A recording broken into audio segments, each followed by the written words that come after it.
Welcome to political corridor. YS Jagan ప్రజాపాలనకు మరోసారి ప్రజలు పట్టణ కట్టడంతో 2021లోనూ వైఎస్ఆర్సీపీ జైత్రయాత్ర కొనసాగింది. 2019లో ప్రారంభమైన విజయ పరంపర ఈ ఏడాది కొత్త రికార్డును సృష్టించింది. గతంలో ఏ పార్టీ సాధించిన విజయాలతో దేశ రాజకీయాలపై చెరగని ముద్ర వేసింది. 2021లో వైఎస్ఆర్సీపీ విజయ ప్రస్థానంపై స్పెషల్ ఫోకస్ ఇవాల్టి పొలిటికల్ కారిడార్లో చూద్దాం. 2021లో వైఎస్ఆర్సీపీ కొత్త చరిత్ర సృష్టించింది. పంచాయతీ నుంచి పార్లమెంటు దాకా ఎన్నిక ఏదైనా విజయం తమదేనని నిరూపించుకుంది. వైఎస్ జగన్ ప్రజాపాలనకు ప్రాంతాలకు అతీతంగా అన్ని వర్గాల ప్రజలు జై కొట్టారు. ఫలితంగా వైఎస్ఆర్సీపీ ఓట్ల శాతం భారీగా పెరిగింది. పదవుల పంపిణీలో కొత్త ఒరవడిని తీసుకొచ్చిన YS Jagan BC, SC, ST, మైనారిటీలకు పెద్దపీట వేశారు. ఫలితంగా నెవర్ బిఫోర్ ఎవర్ ఆఫ్టర్ అన్నట్లుగా వైఎస్ఆర్సీపీ విజయ ధుందుబి మోగించి యావత్ దేశం దృష్టిని ఆకర్షించింది.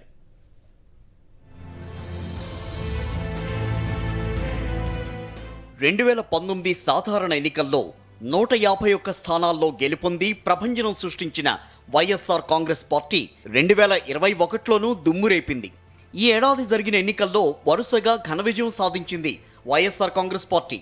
పంచాయతీ ఎన్నికల నుంచి మున్సిపల్ ఎన్నికల వరకు ఎన్నిక ఏదైనా వైఎస్ఆర్సీపీదే విజయం అన్నట్టు పరిస్థితి తయారైంది. ఫ్యాన్ దెబ్బకు టీడీపీ కంచుకోటలన్నీ బద్దలయ్యాయి. శ్రీకాకుళం నుంచి చిత్తూరు దాకా వైఎస్ఆర్సీపీ సంపూర్ణ విజయం సాధించింది. 2019లో భారీ మెజార్టీతో అధికారంలోకి వచ్చిన వైఎస్ జగన్ ముఖ్యమంత్రిగా బాధ్యతలు స్వీకరించిన వెంటనే మేనిఫెస్టో అమలుకు నడుం బిగించారు. వృద్ధాప్య పెన్షన్ మొత్తాన్ని పెంచి మాటంటే మాటేనని నిరూపించుకున్నారు. 2 ఏళ్లు తిరగకుండానే సుమారు 95% అమలు చేసి అందరికీ ఆదర్శంగా నిలిచారు. అభివృద్ధి, సంక్షేమమే లక్ష్యంగా ప్రభుత్వం అడుగులు వేస్తుంటే ప్రతిపక్ష నేత చంద్రబాబు అడుగడుగునా అడ్డుపడుతూ వచ్చారు. వ్యవస్థలను అడ్డం పెట్టుకుని ప్రభుత్వాన్ని ఇబ్బంది పెట్టేందుకు రకరకాల ప్రయత్నాలు చేస్తూనే ఉన్నారు. అయినా సరే ప్రజలకిచ్చిన హామీలు అమలు చేస్తూ వైఎస్ జగన్ పాలనలో కొత్త ఒరవడి సృష్టించారు.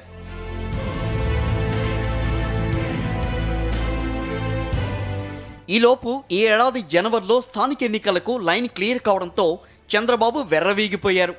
వ్యాక్సినేషన్ అయ్యాక ఎన్నికలు నిర్వహించాలని ప్రభుత్వం కోరితే వెంటనే పెట్టాలంటూ పట్టుబట్టారు. తీరా పంచాయతీ ఎన్నికల్లో బొక్కబోర్లా పడ్డారు.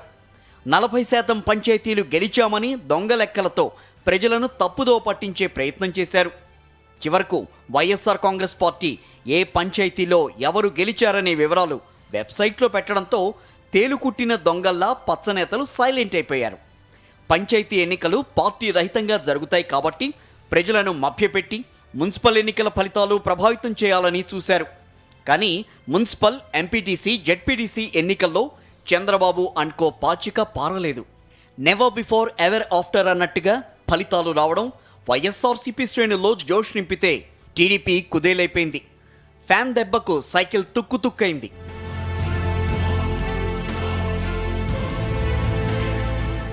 ఈ ఏడాది ప్రారంభంలో జరిగిన పంచాయతీ ఎన్నికల్లో వైఎస్ఆర్ కాంగ్రెస్ పార్టీ అభిమానులు దుమ్మురేపారు. శ్రీకాకుళం నుంచి చిత్తూరు దాకా అన్ని జిల్లాల్లో ఆ పార్టీ మద్దతుదారుల హవా స్పష్టంగా కనిపించింది. ప్రతిపక్ష టీడీపీకి ఘోర పరాజయం ఎదురైంది. తమకు కంచుకోటగా భావించే గ్రామాల్లో సైతం ఆ పార్టీ మద్దతుదారులు ఓటమి పాలయ్యారు.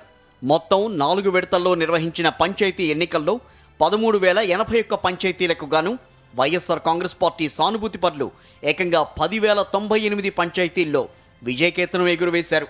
టీడీపీ కేవలం 2,100 పంచాయతీలతో సరిపెట్టుకోవాల్సి వచ్చింది. ఇతరులకు 3.88% పంచాయతీలు దక్కాయి. పంచాయతీల సంఖ్య పరంగా వైఎస్ఆర్ కాంగ్రెస్ పార్టీ 80.37% పంచాయతీలు కైవసం చేసుకుని తిరుగులేని మెజార్టీ సాధించింది. ఎస్సీసీని అడ్డం పెట్టుకుని టీడీపీ ఎన్ని కుట్రలు చేసినా ప్రజా తీర్పు ముందు తలవంచాల్సిన పరిస్థితి ఏర్పడింది. వాస్తవానికి పంచాయతీ ఎన్నికలు దశాబ్దాలుగా పార్టీ రహితంగానే జరుగుతున్నాయి. కానీ మేనిఫెస్టో విడుదల చేసి చంద్రబాబు వాటికి రాజకీయ రంగు పులిమారు. జనం నవ్వుకుంటారనే విషయాన్ని మర్చిపోయి ఓటర్లను ఎలాగోలా ప్రభావితం చేయాలనే దుర్బుద్ధితో ఆచరణ సాధ్యం కాని హామీలిచ్చారు. అయినా జనం ఆ పార్టీ సానుభూతి పరులను చీకొట్టారు. చివరకు తన సొంత నియోజకవర్గం కుప్పంలోనూ చంద్రబాబుకు గట్టి ఎదురుదెబ్బ తగిలింది. నియోజకవర్గంలో మొత్తం 89 పంచాయతీలు ఉంటే 74 పంచాయతీల్లో వైఎస్ఆర్ కాంగ్రెస్ పార్టీ బలపరిచిన అభ్యర్థులు ఘన విజయం సాధించారు. టీడీపీ కేవలం 14 పంచాయతీలతో సరిపెట్టుకోవాల్సి వచ్చింది. చాలా పంచాయతీల్లో టీడీపీ తరపున పోటీలో ఉన్న అభ్యర్థులకు డిపాజిట్లు కూడా దక్కలేదు. కుప్పం అంటే టీడీపీ, టీడీపీ అంటే కుప్పం అనే మాటకు బ్రేక్ పడింది. వైఎస్ఆర్సీపీ మద్దతుతో పోటీ చేసిన అభ్యర్థులు అత్యధిక మెజార్టీ సాధించి చరిత్ర తిరగరాశారు.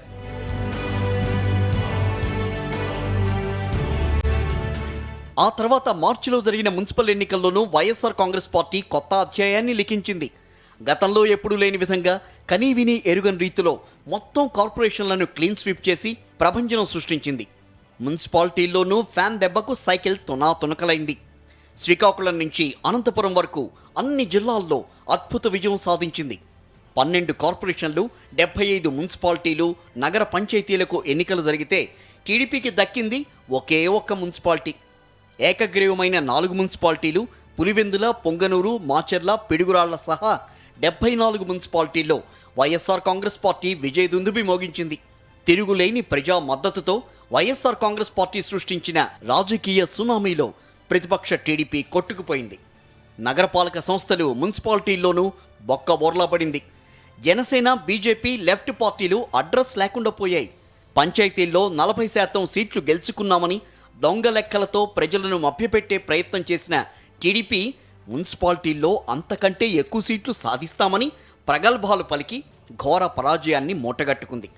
నగరాల్లో టీడీపీ బలంగా ఉందని జబ్బలు చరుచుకున్న ఫలితాలు షాక్ ఇచ్చాయి.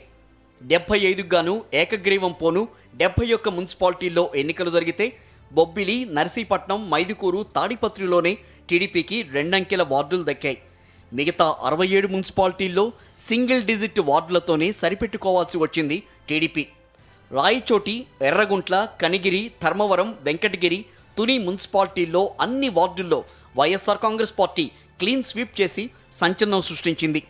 నిడదవోలు, ఆదోని, డోన్, సూళ్లూరుపేట, గుత్తి, ప్రొద్దుటూరు మున్సిపాలిటీల్లో ఒక్క వార్డు మినహా మిగతా అన్ని వార్డులు వైఎస్ఆర్సీపీ ఖాతాలోకి వెళ్లాయి. రామచంద్రాపురం, నరసాపురం, పెడన, చీరాల, సూళ్లూరుపేట, నాయుడుపేట, ప్రొద్దుటూరు, ఆదోని, నందికొట్కూరు, ఆత్మకూరు, గుత్తిలో టీడీపీ కేవలం ఒక్కో వార్డులో మాత్రమే గెలిచింది.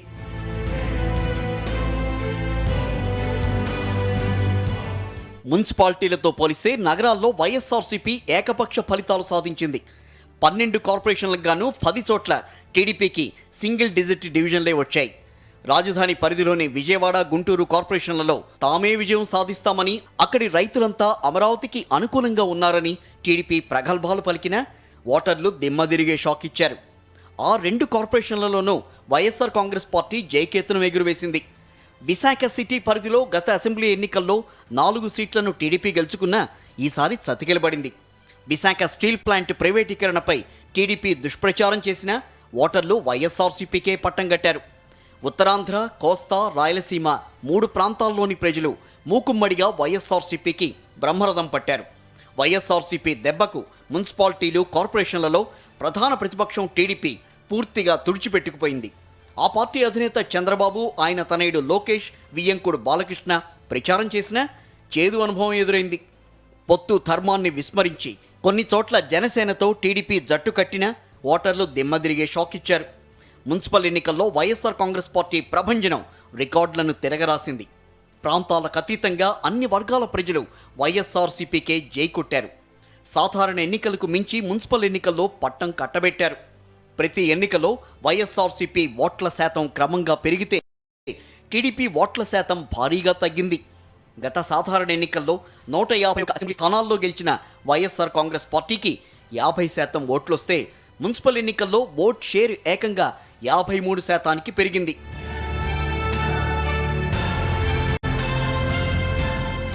ఎంపీటీసీ, జెడ్పీటీసీ ఎన్నికల్లో కూడా వైఎస్ఆర్సీపీ ఘన విజయం సాధించింది.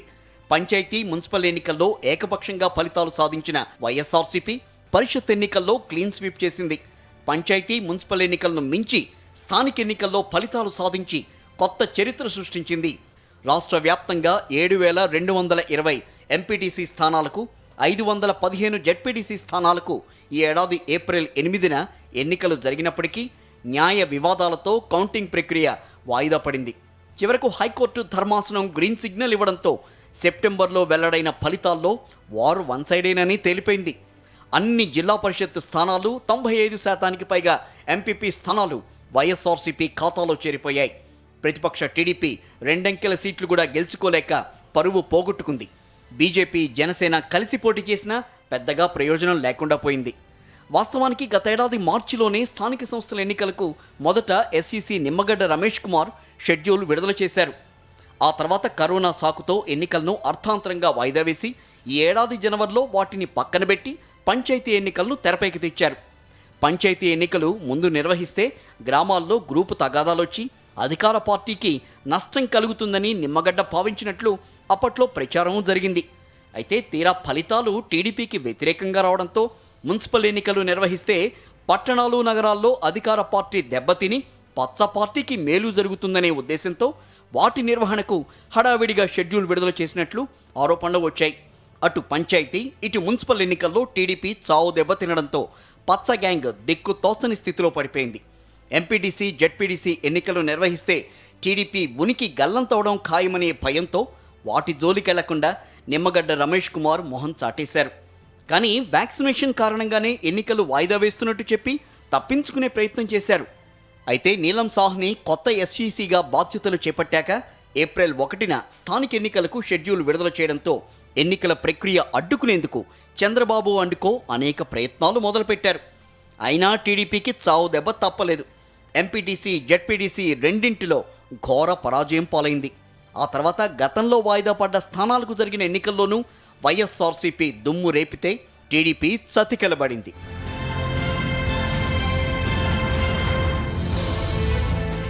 గత సాధారణ ఎన్నికల్లో 50% ఓట్ షేర్ సాధించి మున్సిపల్ ఎన్నికల్లో 53% ఓట్లు సాధించిన వైఎస్ఆర్సీపీ పరిషత్ పోరులో ఏకంగా 68% ఓట్ షేర్ సాధించి తిరుగులేని ప్రజాదరణ సొంతం చేసుకుంది.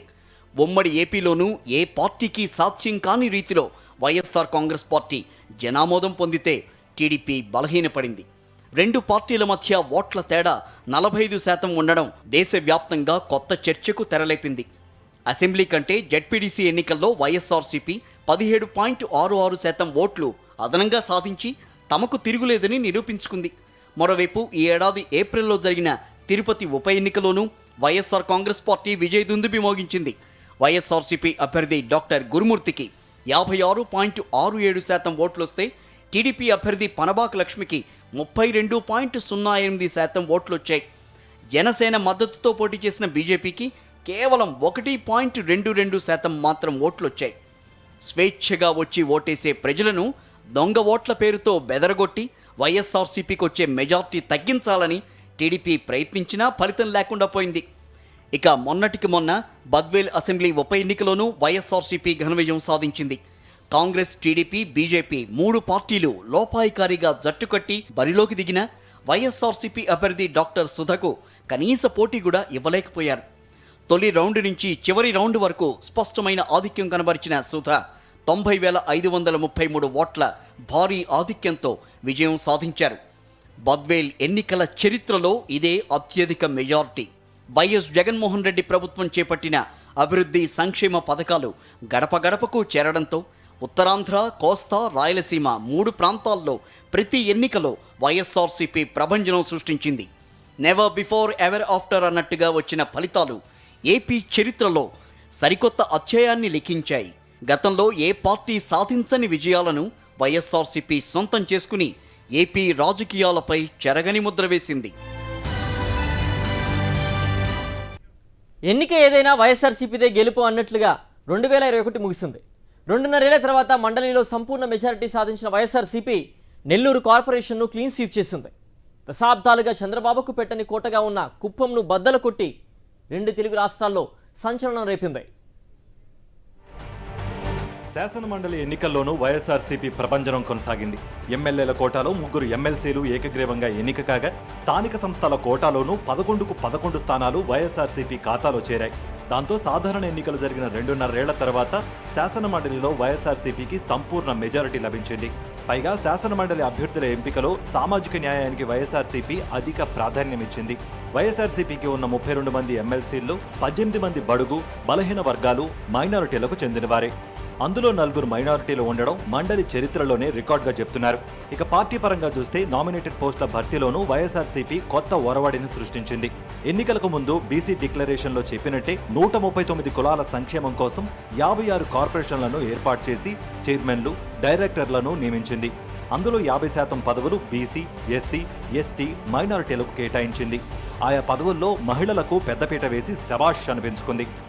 ఎస్సీ, ఎస్టీ, బీసీ, మైనారిటీలకు సంబంధించి అత్యధిక ప్రాధాన్యత జనరల్ కార్పొరేషన్లో వాళ్ళకి తగిన విధంగా వాళ్ళ కులాలకు ఉన్నటువంటి సంఖ్యను ఆధారంగా అన్ని కులాలకు కూడా ఇవాళ జనరల్ కార్పొరేషన్లో ప్రాధాన్యత కల్పించారు.